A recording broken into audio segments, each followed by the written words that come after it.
Well, it looks like it is new lens release day for Sony, and today they are releasing this, a 28 to 70 millimeter f2.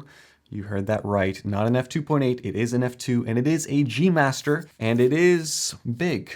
And as you would expect, they are not giving this lens away for some $800 retail price. No, it's the price of a used Corolla with some miles. In this video, I want to walk you guys through the extremes of excitement and indifference and be somewhere in the middle and give you my thoughts, share my experience, and do a little bit of a comparison as well. So let's begin. This lens is not that much bigger than a Tamron 28 to 75 millimeter. It's about an inch longer, but it is significantly thicker, wider, bigger girthed. I really don't know how best to describe this. Weight is a factor as well, but Sony has managed to keep this down. It comes in at 918 grams, which is 223 grams more than the 24 to 70 GM2 and 380 grams more than the Tamron. Now, there are three things I want to discuss here. First, 918 grams for a lens of this size is light. Holding the Tamron and the new Sony in your hands, the Tamron feels more dense. The Sony feels like helium was used in parts of the construction. Second, there was a big emphasis on balance with this Sony lens. Specifically, the weight balance is toward the rear where the majority of the elements are, so it's not quite as front heavy as you would expect. And when you combine that with minimal movement while traveling the zoom range, you won't struggle to use this on a gimbal. Third, all of these things combined add up to this lens feeling,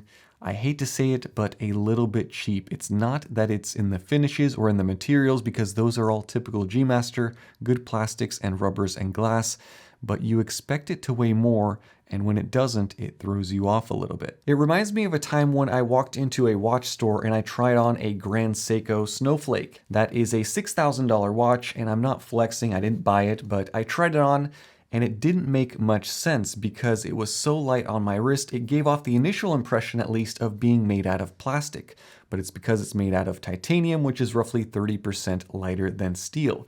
In the same way, this lens kind of baffles your expectations a little bit.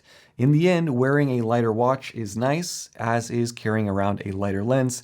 It just takes some getting used to. The rear features a metal mount, electronics, weather sealing throughout the entire lens. There's an iris lock as well as a click on and off switch, a nice aperture ring that feels like any other G Master, and then the zoom ring. This is smooth, nice and grippy, and it moves the front of the lens barrel just a little bit, maybe an inch or so from one extreme to the other. There's also a switch here to make that zoom ring smooth or tight, two programmable buttons, and an autofocus switch. The manual focus ring is smooth, all electronic. Front lens element is large with a filter diameter of 86 millimeter, which I had to look up, but you can purchase filters for it. For a second, I thought Sony was trying to make their own proprietary filter thread. I hope they never get that idea. Anyway, inside there are 20 elements in 14 groups, and the key with these is that 10 of them are advanced elements that require unbelievable manufacturing resources and precision. 11-bladed diaphragm, and all of this is controlled by 4 XD linear motors that can track and autofocus while zooming and shooting 120 frames per second. Now, am I going to push this lens to its limit on my humble A7C? Well, no, but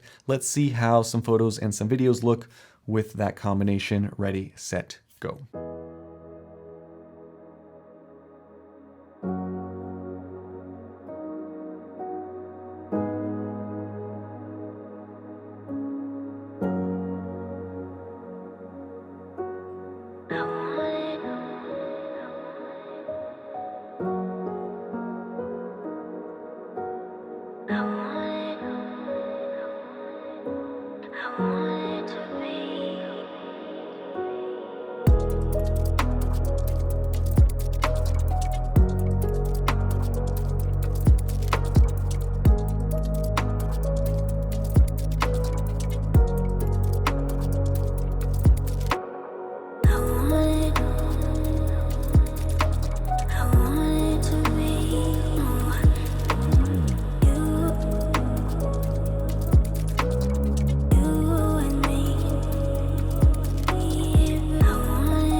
If there's one word I can use to describe the optics on this lens, it is clean. Images are technically sharp, near prime-like in their sharpness. The fact is, most zooms will never be as sharp as prime lenses, but this GM sure comes close. When I compared it to the already very sharp Tamron 28-75mm G2, on the wide end comparing the Tamron at f2.8 versus the GM at f2, the corners on the GM are almost as sharp. At 50mm, they are as sharp, and at 70mm, the corners on the GM are sharper than the Tamrons at f2.8. For portraits, you get a slightly blurrier background with the f2 compared to the f2.8. Sharpness is near identical in the center from my comparison. The corners are where the Sony really shines. The difference between f2 and f2.8 is worth discussing. f2 is an extra stop of light, which is a lot. It makes this lens that much better in low light situations. With good light, you can have even more subject separation and a shallower depth of field. Again, optically, I would say this is a brilliant lens. Chromatic aberrations are well controlled. Ghosting and flare is remarkably well controlled. There's really no vignetting or barrel distortion to worry about if you have in-camera corrections turned on. The colors are punchy, vibrant, and sharpness is excellent across the frame, no matter the focal length. The bokeh rendering is smooth, flawless really. This lens at f2 creates beautiful portraits very similar to what you get with f1.8 primes. It's getting to the point where reviewing G Master lenses is starting to become a fruitless waste of time. They are all supremely good.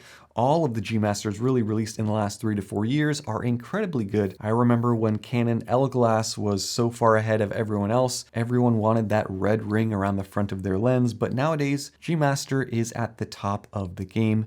No other lens can support shooting photos at 120 frames per second with this level of accuracy. The autofocus is excellent. Even on my older camera body, it tracks and focuses with a level of confidence that is hard to match with other third-party lenses. It also inherently has nearly no focus breathing. My A7C doesn't have focus breathing compensation, so this is the lens on its own. This makes the 28-70 f2 an excellent video lens. It also, according to Sony, is almost parafocal, meaning that when you focus it up close, you should be able to zoom all the way out and the focus remains the same. Now, I tested this both ways with autofocus and with manual focus, and although it's close, it's not quite parafocal. So let's talk negatives. Optically, I don't really have anything because this is as close to perfect as you can get with a zoom lens. From a build standpoint, I still think that it feels a little bit cheaper than other G Master lenses because of that lower weight and the larger size, and it feels a little bit more plasticky than those other lenses, although again, it's not that the materials or the finishes are inferior. If anything, it's just the combination of the larger size of the lens and the lower weight that makes it seem that way. Next, I have to talk about the zoom range. This may or may not be an issue for you, but with this lens, you do give up that 24 to 28mm range from something like the 24 to 70. If you need coverage on the wider end, this lens really doesn't have it. And nowadays with stabilization, if you're doing it electronically, you add a crop to this 28mm, and before you know it, you'll have 40mm. And that is not good if you're trying to stay wide. The last negative, you might have guessed it, is the high mileage Corolla price.